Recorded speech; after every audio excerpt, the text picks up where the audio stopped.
Semangat pagi sahabat QB Leadership Center, apa kabar? Semoga semuanya baik, sehat, tetap optimis. Dan masih dalam rangka Hari Raya, saya mengucapkan selamat Hari Idul Fitri bagi yang merayakan, mohon maaf lahir dan batin. Pada kesempatan kali ini, saya ingin melanjutkan lagi mengangkat beberapa cerita inspiratif dari buku The Storyteller's Secret.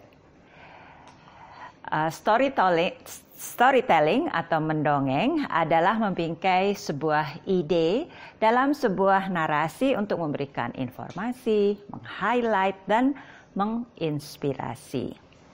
Mereka yang mempunyai kemampuan untuk storytelling dapat memberikan pengaruh yang sangat besar kepada orang lain, baik itu berupa motivasi, semangat, dan inspirasi.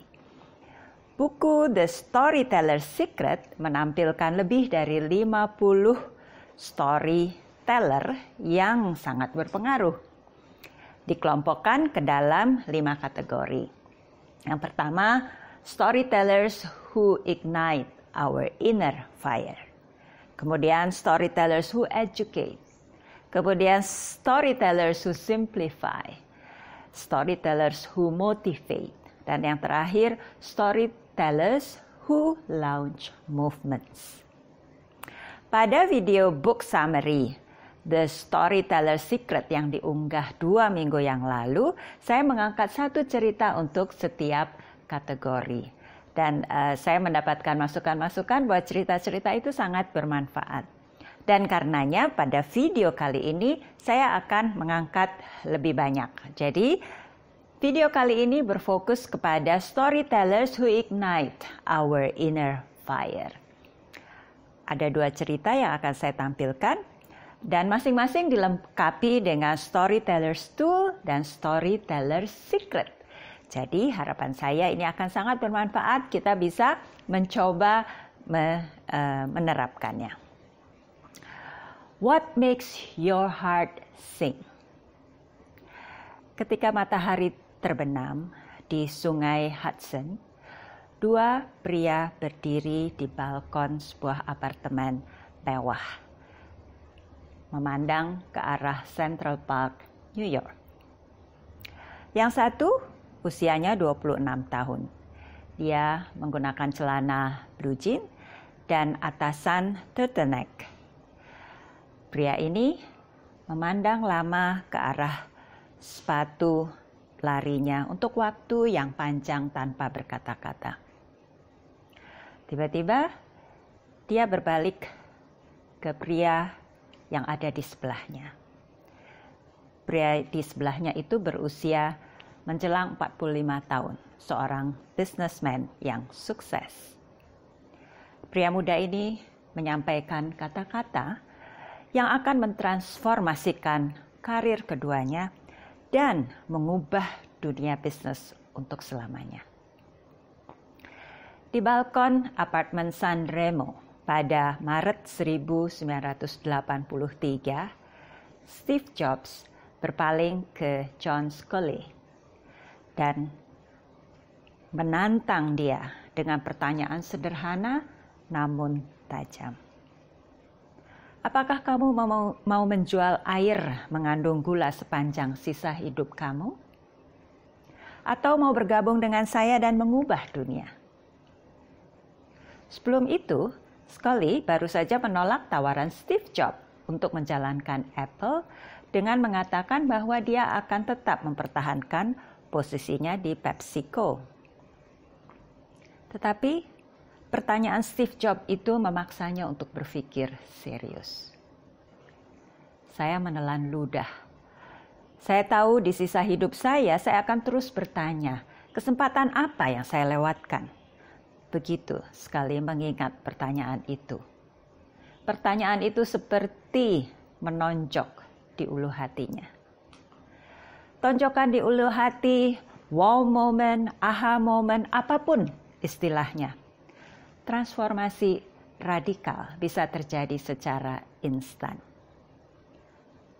Tetapi sebuah ide yang menggigit hanya akan bisa menggigit apabila pemilik idenya bisa mempengaruhi pihak lain untuk mengambil langkah, untuk bergerak, untuk menindaklanjuti.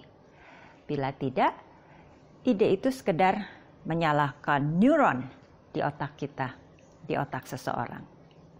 Pemborosan terbesar adalah ketika sebuah ide yang gagal nyambung dengan audiensnya. Bukan karena idenya buruk, melainkan karena ide itu tidak dibungkus sedemikian rupa sehingga membuat orang tergerak. Buku Storyteller's Secret membahas ide-ide yang membangkitkan imajinasi dan mengubah dunia. Tentang orang-orang yang merealisasikan mimpi, visionaries dan risk-taker yang menguasai seni storytelling untuk membuat ide-idenya menjadi kenyataan. Tidak bisa disangkal, Steve Jobs adalah storyteller dalam bisnis yang terhebat di masa kini. Ketika mendengar berita bahwa Steve Jobs meninggal pada Oktober 2011, sekali berkata, dalam hidupnya, Steve Jobs mempunyai passion yang sangat tinggi untuk membuat perbedaan yang penting dalam hidup manusia. Dia tidak pernah fokus pada uang atau mengukur keberhasilannya dengan apa yang dia miliki. Seorang pemimpin dunia telah meninggal, tetapi pelajaran kepemimpinan yang diajarkannya tetap hidup. Pelajaran dari Steve Jobs memang hidup dalam karir rekan-rekannya, seperti Chief Designer Apple, John Ive, Apple CEO, Tim Cook, Chief of Animations Disney, John Lasseter. Steve Jobs menginspirasi mereka untuk berkomunikasi secara berbeda, untuk menjual ide-ide dengan cara yang membangkitkan imajinasi publik. Steve Jobs merevolusi desain komputer tentunya, tetapi ia juga seorang storyteller yang persuasif. Setiap presentasi publiknya mirip pertunjukan Broadway, memiliki komponen-komponen sebuah narasi yang hebat. Ada kejutan, ada pahlawan, dan ada penjahatnya. Pada bulan Maret 2011, Steve Jobs kurus dan lemah karena kanker yang akan merenggut nyawanya beberapa bulan. Kemudian tampil secara tidak disangka-sangka untuk mengenalkan produk baru, iPad 2. Dia menyampaikan, kami telah bekerja membuat produk ini cukup lama dan saya tidak ingin melewatkannya, katanya. Memberikan penjelasan kenapa dia muncul meskipun dia sakit. Steve Jobs menutup presentasinya dengan observasi ini. Ini adalah perkawinan antara teknologi dengan liberal arts serta humanities yang memberikan hasil yang membuat hati bernyanyi. Membuat hati bernyanyi. Sejak bersama-sama Steve Wozniak membangun Apple pada tahun 1976, Steve Jobs mengkomunikasikan passion, logika, dan emosi untuk membuat hubungan yang sangat erat dan berarti dengan audiensnya. Kemampuan Steve Jobs untuk menginspirasi memang sangat legendaris. Steve Jobs berhasil memikat imajinasi karena dia memiliki apresiasi yang liar dan menakjubkan tentang bagaimana teknologi dapat mengubah dunia. Dan ia memiliki keberanian untuk mengekspresikannya.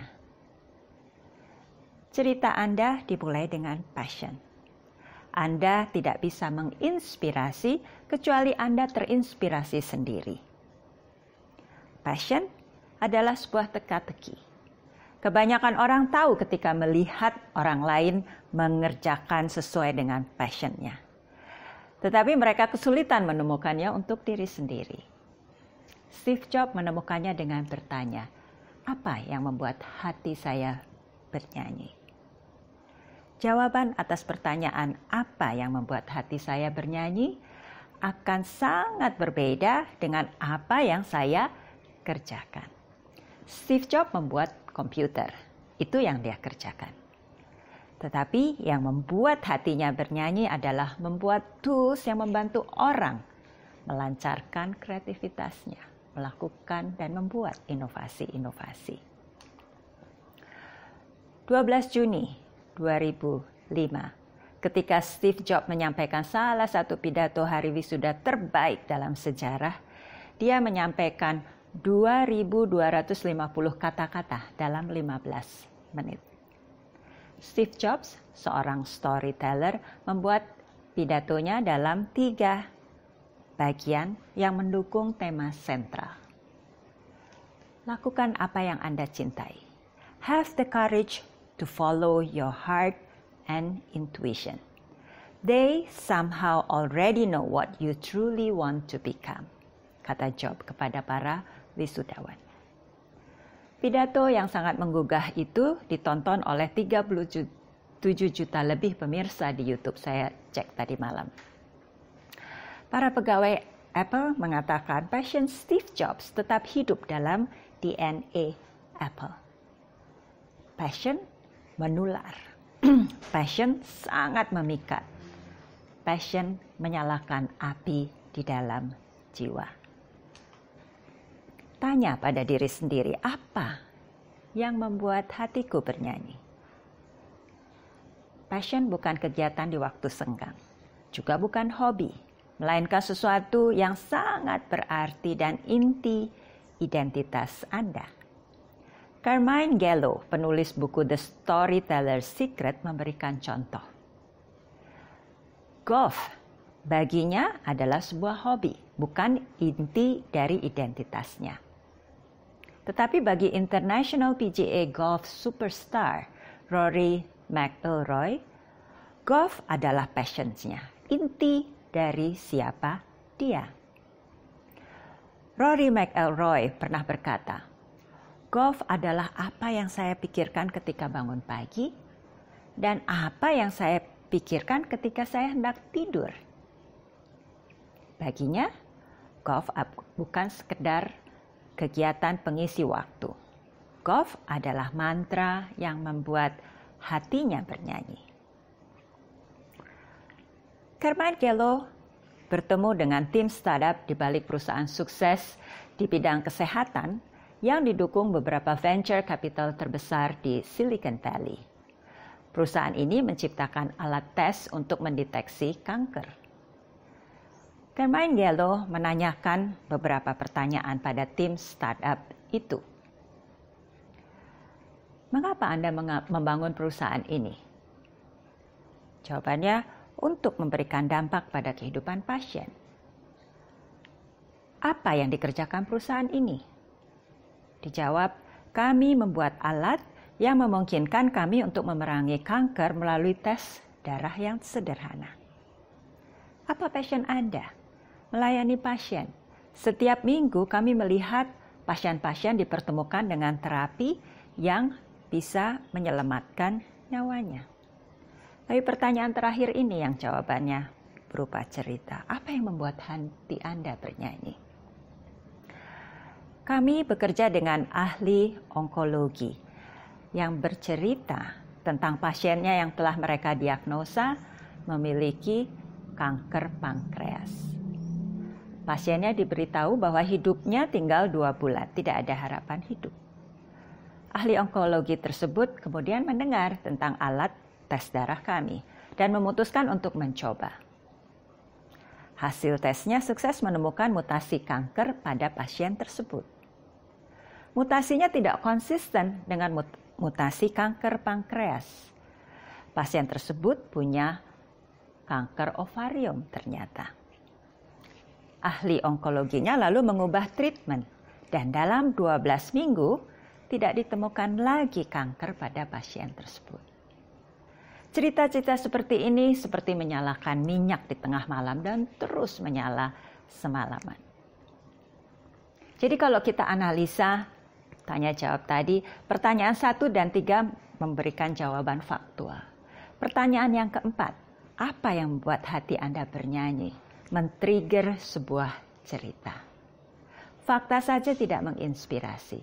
Jantung dari cerita Anda memberikan nyawa pada fakta-fakta.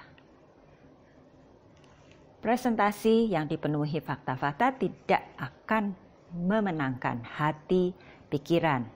Tetapi ceritanya lah yang memenangkan hati dan pikiran.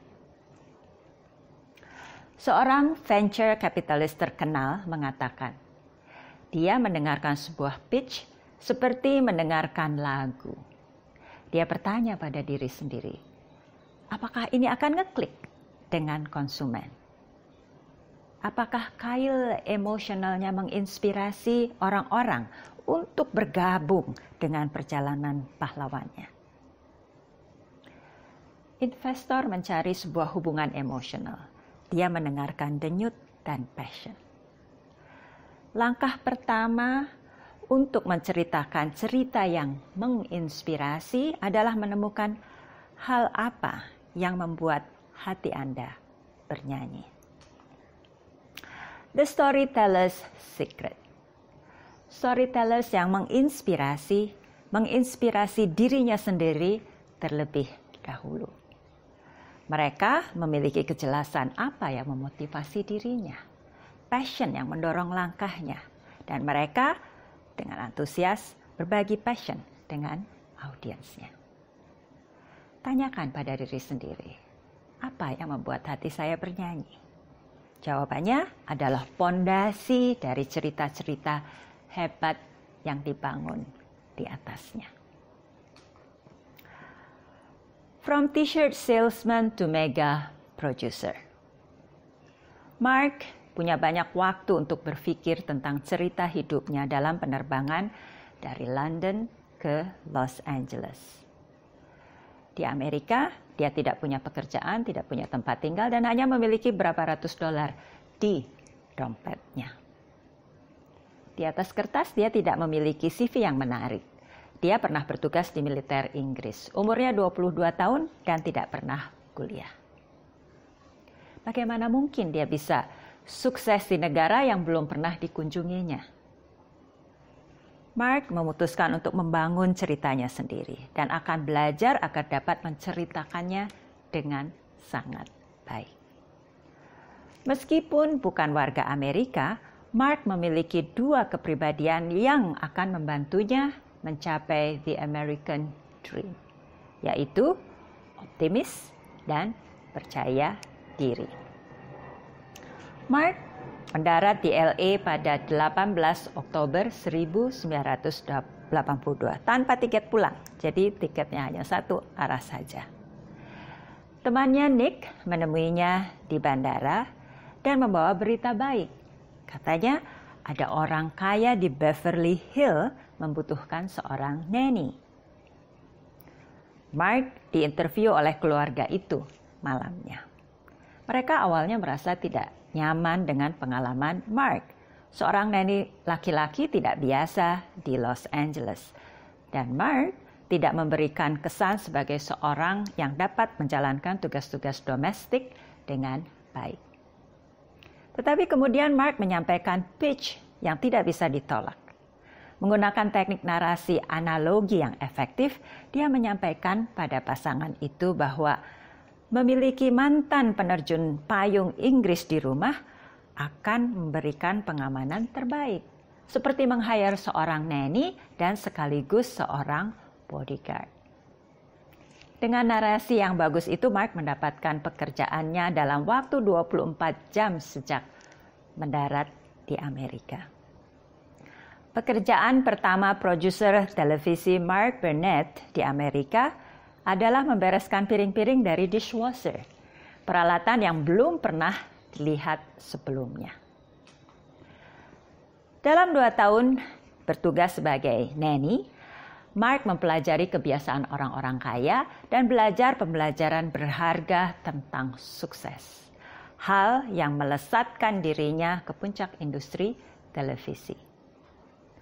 Mark menyadari bahwa cerita hidupnya masih berupa kertas kosong dan dia adalah penulisnya, seseorang yang pada akhirnya bertanggung jawab untuk membangun narasinya.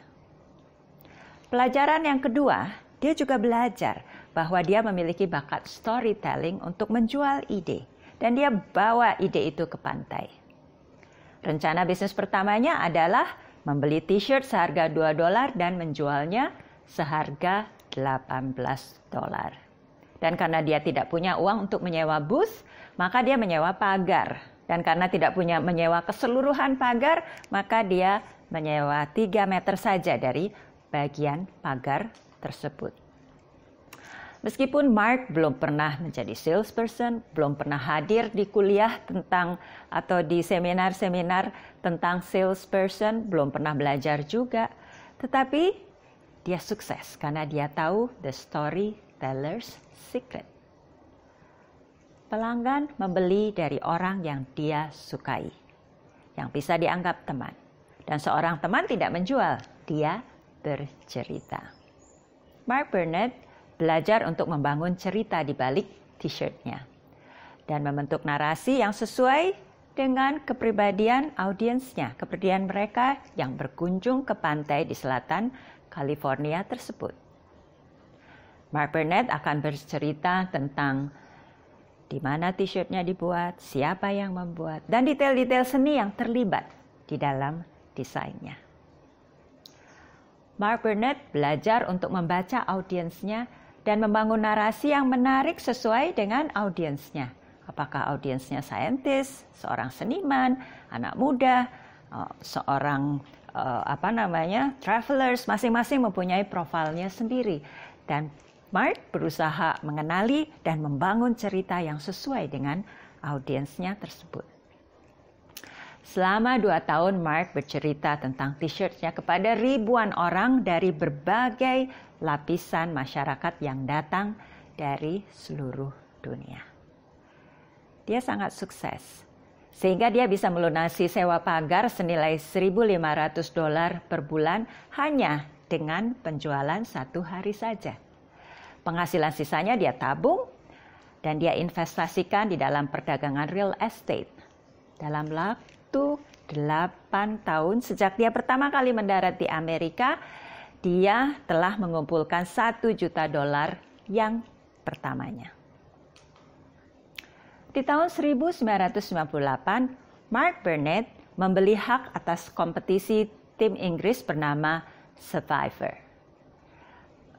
Dia membeli hak untuk kawasan Amerika Utara.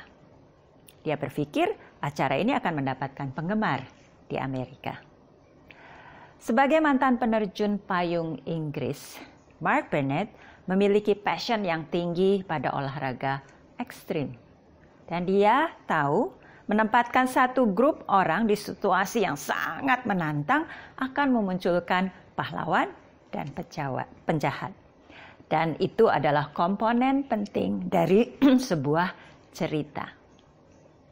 Tetapi sebelum Mark Burnett bisa membawa reality show Survivor ke televisi, dia memerlukan sebuah network televisi yang akan menayangkannya. Dan itu artinya dia harus menggunakan keterampilan storytelling-nya untuk meyakinkan para network eksekutif tersebut akan idenya.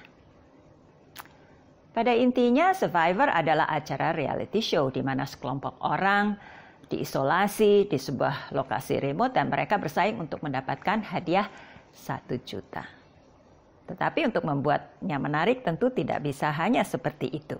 Ya, seperti Anda ingat, ada bedanya antara cerita yang baik dan cerita yang istimewa, sehingga tidak bisa ditolak. Mark Burnett selalu menjualnya sebagai sebuah drama, bukan sebagai game show.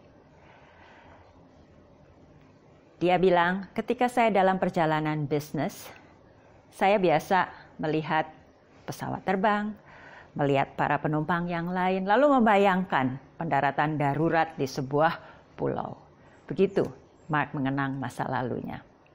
Apakah saya akan cocok di komunitas baru? Siapa yang akan jadi pemimpin? Siapa yang akan jadi pengikut? Dan siapa yang akan merasa bahwa cobaan itu terlalu berat?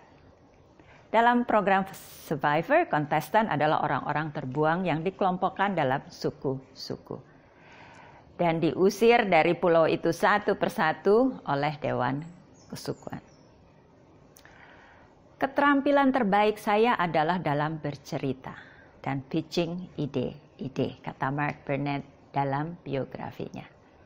Semua sukses berawal dari kemampuan untuk menjual sesuatu. Apakah itu t-shirt? Apakah itu sebuah ide? Mark Burnett memang hebat dalam storytelling. Tetapi storytelling membutuhkan latihan. Bahkan komunikator yang paling berbakat pun tidak langsung sukses. Mark Burnett tanpa lelah bekerja untuk memoles pitch-nya, menggunakan teman-temannya sebagai audiens. Dia ingat, pitch yang pertama terlalu panjang dan rumit. Teman-teman saya bersandar ke belakang di kursinya, kepalanya mengangguk-angguk dengan hampa, seakan-akan mereka mendengarkan padahal mereka menerawang, pikirannya melayang-layang. Setelah dia menyederhanakan ceritanya, pandangan yang hampa tadi berubah menjadi lebih bersemangat. Dan sejalan dengan penyempurnaan pitch, dia membuatnya lebih cepat, lebih mengalir, lebih menarik. Saya perhatikan teman-teman makan malamnya maju ke depan untuk mendengarkan setiap suku kata. Mata mereka bersinar. Dan mereka menghujani saya dengan pertanyaan-pertanyaan di mana saya belajar menjawabnya sebaik cara saya menyampaikan pitch-nya. Begitu kata Mark Burnett. Pitch tersebut tidak selalu berhasil. Discovery Channel menolak.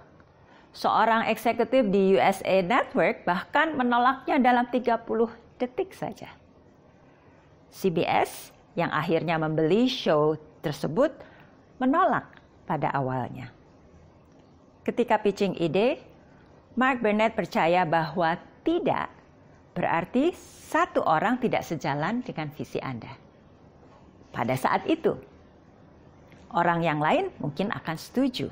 Tetapi Anda harus belajar dari yang berkata tidak tersebut untuk memperbaiki cerita agar memberikan impact yang lebih maksimum sehingga bila ada peluang, Anda bisa menyampaikan pitch terbaik seumur hidup Anda. Dan bagi Mark Burnett, peluang itu datang ketika kepala divisi drama di CBS menyukai apa yang didengarnya dan membawa ide itu ke presiden CBS. Les Moonves memiliki reputasi sebagai eksekutif yang paling tangguh di dunia pertelevisian. Dan dia ingin mendengarkan pitch Mark Burnett langsung dari orangnya. Dengan confident, karena pitch saya sudah disempurnakan di berbagai acara makan malam dengan audiens teman-temannya dan disempurnakan dari pitch-pitch sebelumnya yang mendapatkan jawaban tidak. Saya berjalan masuk ke ruangan Leslie yang sangat besar untuk menyampaikan pitch yang paling menentukan seumur hidup saya. Begitu kata Mark. Mark Burnett mengingat bahwa dia memulai pitch-nya dengan memberikan sebuah mock-up, sebuah model majalah Newsweek dengan Survivor di cover. Berani dan tunjukkan percaya diri, betapapun Anda nervous. Nasihat Burnett saat dia mengenang pertemuan itu. Pitch itu berhasil dan Moonves menyetujui budget yang cukup besar untuk membiayai pembuatan film 39 hari di Pulau 3 di Laut Cina Selatan. Survivor mendominasi rating dan menjadi seri reality show TV nomor 1 sepanjang masa. Burnett memiliki kepercayaan yang tidak tergoyahkan akan kemampuannya untuk mencapai hal-hal yang kelihatannya tidak mungkin. Storyteller's Tool. Optimisme tanpa henti adalah kualitas yang dimiliki oleh Mark Burnett. Tidak semua orang optimis adalah storytellers, tetapi hampir semua inspiring storytellers adalah orang-orang yang optimistic. Burnett ditolak berkali-kali. Terlepas dari begitu banyak shows-nya yang sukses, setiap pitch baru selalu dipandang dengan skeptis. Para pengkritik selalu saja mengatakan padanya betapa idenya tidak akan disambut penonton. Survivor tidak disangka akan sukses, begitu juga The Apprentice, Shark Tank, ataupun The Voice. Dan yang paling berat adalah seri Alkitab, The Bible. Banyak sekali orang yang mengatakan untuk tidak melakukannya. Terlalu sulit, terlalu mahal, terlalu besar. Tetapi bagi Mark Burnett, ini adalah sebuah panggilan. The Bible ditayangkan di History Channel pada Maret 2013 dan menarik 1 juta pemirsa. Inspiring storytellers seperti Burnett tidak bermain kecil. Dia bermimpi besar dan mempunyai keberanian, keyakinan, dan percaya diri untuk membagikan idenya, meskipun mengalami penolakan dari waktu ke waktu. The Storyteller's Secret. Storytellers yang sukses percaya pada kekuatan idenya. Mereka tahu bahwa ide itu tidak menjual sendiri, dan karenanya mereka bekerja tanpa kenal lelah untuk menyusun dan menyampaikan cerita yang menggugah. Ketika mengalami penolakan, mereka tidak menyerah, melainkan belajar dari sana. Mereka melihat tidak sebagai peluang untuk membalik pada pitch berikutnya sehingga menjadi ya. Contoh-contoh dari storytellers who ignite the inner fire menginspirasi saya. Semoga menginspirasi Anda juga. Pada video mendatang saya akan menampilkan contoh-contoh storytellers who educate. Sampai jumpa dan semoga bermanfaat.